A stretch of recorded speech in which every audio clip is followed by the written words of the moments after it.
कहा नहीं प्रभु, इतनी संक्षिप्त नहीं सुनूंगा, आप मुझे विस्तार से कहो। बोले क्यों?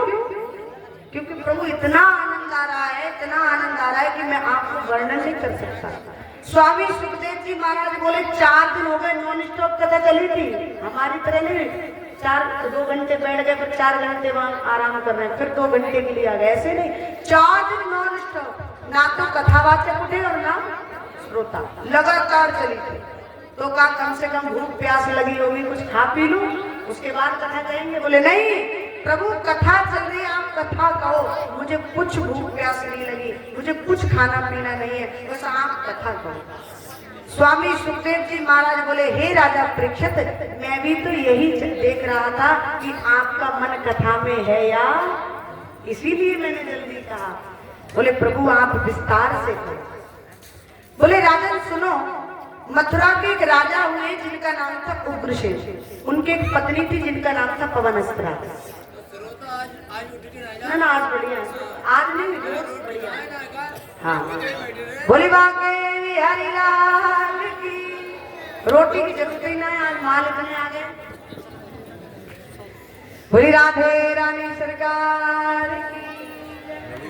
तो बोले कि मथुरा के एक राजा है जिनका नाम था उग्रसेन, जिनकी एक पत्नी थी जिनका नाम था पवनस्त्रा, उन पे कोई संतान नहीं थी।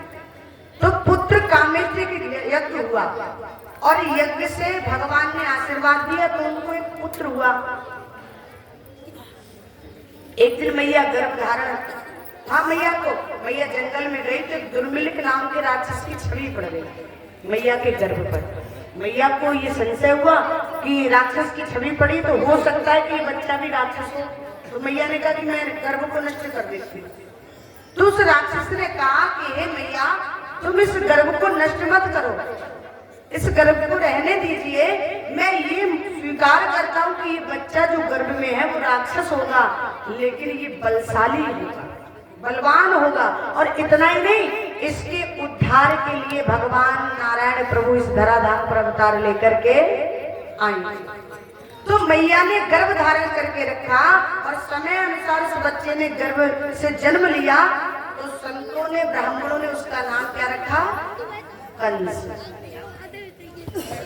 धीरे धीरे कंस का समय आया नामकरण संस्कार का, तो नामकरण संस्कार हुआ, पर ब्राह्मणों ने ये कह दिया उग्रसेन से कि ये बालक ऐसा है, यदि आप इसको घर में रखोगे तो एक समय हो आएगा कि पूरे वंश को नष्ट कर देगा।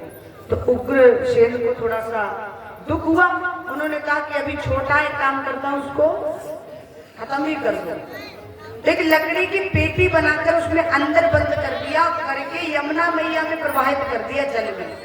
वो जो लकड़ी की पेटी थी वो बहते बहते बहते बहते यमुना मैया के उधर पार चली गई, और वहीं पर वासुदेव जी के पिता थे जिनका नाम था सूरसेन, वो भजन कर रहे थे। वो पेटी उनके सामने आकर लगी, उन्होंने जब खोला देखा तो बालक, घर ले गए, घर जाकर उसको लालन पालन करने लगे। और धीरे धीरे जो है कंस जो था बड़ा हो गया, और कितना बड़ा हो गया कि खूब समझदार। एक दिन देव ऋषि पहुंच गए, क्योंकि देव ऋषि को लीला करनी थी।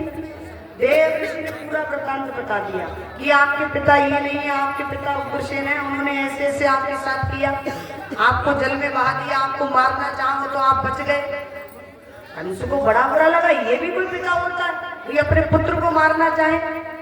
तो आगासुर, बकासुर, धेनुकासुर, अष्टासुर, व्योमासुर, पूतना जैसी राक्षसी को लिया साथ में और अपने पिता पर चढ़ाई कर